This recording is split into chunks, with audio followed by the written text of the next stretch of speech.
As many school districts here in the U.S. continue to wrestle with when and how to reopen amid the coronavirus pandemic, we take a look at how Catholic schools have had success in maintaining safe in-person instruction. Joining me now on Skype is Thomas Carroll, Superintendent of Schools for the Archdiocese of Boston. Thomas, welcome. Thanks so much for coming on. We appreciate it.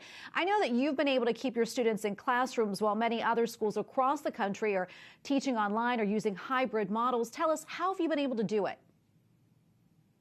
Yeah, very simple. First of all, we decided that it was very important to get the children back in the schools.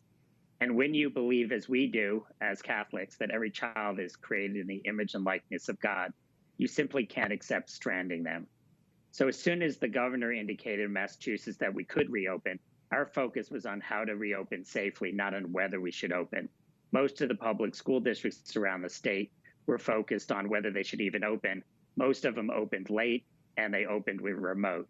So we had actually, once it was clear that that's what the districts were doing, we gained more than 4,000 students. Most of those students were from families where public school parents could not believe that the public schools were not offering live instruction. So we follow the protocols. We follow them, so to speak, religiously. And we found out there's a lot of things Catholic schools do well, but one of them is, even without having the nuns in the classrooms anymore, it's getting children to follow instructions. And so we have a safe, structured environment. Everybody's in nice, neat Catholic rows. Nobody's kind of breathing face to face on each other. And we found that what we do normally happens to be good in the middle of a pandemic as well. So we've had virtually no cases of spread within our schools.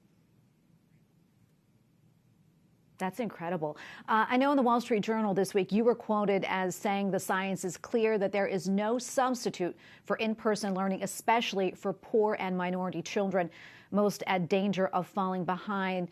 Could you talk a little bit more about that and the benefits of in-person learning academically and also emotionally? Yeah, we think it's very important for children to be with other children. It's very important for children to be with their teachers, and the teachers feel the same way. They want to be with the kids as well. But also the in-school environment versus the way a lot of districts are doing remote is just providing a much higher quality of education. There was a new book that recently come out indicating that our Catholic schools are outperforming public schools in Massachusetts, even though the public schools in Massachusetts are among the strongest in the country. I think that separation in performance is going to be magnified by the fact that we have children in class and the public schools do not, by and large. So if you think about it in terms of large urban school districts, and this is going to be a problem with the president talking about wanting to get all the schools back in person, is the teachers unions are stopping that in a lot of locations.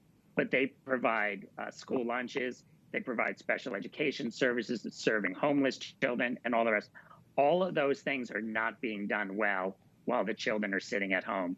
So I think it's going to cause a generational problem in which kids are not just not staying on grade level, which is hard for a lot of kids in an urban environment, but they're going to fall behind a significant amount. And it's going to be extremely challenging, if not impossible, to bring all those kids back up to grade level. And that's going to affect them for a very, very long time. And we believe that, getting kids into quality school, particularly a Catholic school, is the best ticket out of poverty for somebody in a disadvantaged family. And that ticket is being shredded in many schools. But in Catholic schools, we're keeping that commitment.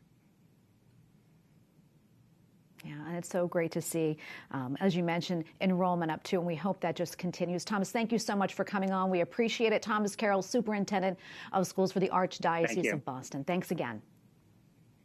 Thanks.